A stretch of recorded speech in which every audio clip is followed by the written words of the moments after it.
Қайырлы күн баршаңызға. Бүгін біз сіздермен дәл осындай қаттама, я болмаса паттерннан, жуаннан деп әр өңірде әртүрлі айтылады. Алдымен каналға тіркеліп қоңырауша белгісін баса кетіңіздер. Барлық осы видеода көрсетілген толық керек құрамды төмендегі описание бөліміне толықтай жазып кетемін.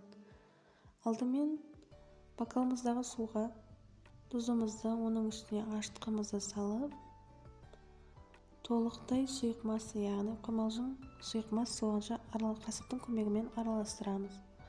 Араластырып болған соң електен өткізілген табаның ішіндегі ұнымызға жаңағы сұйықтығымызды құя отыра біркелкі лопатканың көмегімен араластырамыз. Бұл жерде маған лопаткамен басында араластырған оңай, жеңіл болады, сондықтан басында мен қандай да бір қамыр жайсам лопатканың көмегіне сүйініп ең бірінші лопаткамен араластырып аламын. Толықтай лопаткамен араластырып болған соң дәл осындай қамырымызды қолдың көмегімен араластырып аламыз. Бізде нығыз емес, жақсы, жұмсақ, жеңіл қамыр шығу керек. Дәл осындай жақсы, жеңіл, жұмсақ қамыр шыққаннан соң оның бетін жауып, толықтай 15 минутқа тындыруға жібереміз. Сол аралықта біз салмамызды дайындаймыз. Салмамызға жуа дәл осындай жұқалықта туарылады. Жуа, сонан соң үйіңізде аскөк, көк жуа болса соны қосып, оның үстіне тұз, бұрышыңызды өз қалауыңызға қараңыздар болады. Толықтай салып болған соң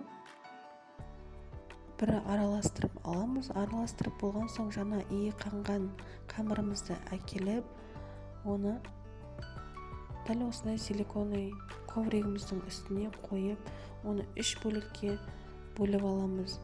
Жаңа менде көрсетілген құрам бойынша 3 қамыр шықты, ал сіздер қалауыңызша 2 қамыр шығарсаңыздар да болады.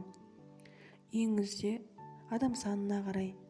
Мен бұл жерде 3 қамырды біркелкі дөңгелек формасына енгізіп қоя отыра, ұнымызды себіп, оқтаумен толықтай жұқалыққа енгенше араластырып, жұқа болғанша оқтаумен ысып алдым. Өте қатты жұқалық болмау керек. Орташа жұқалықта қамырымызды ысамыз.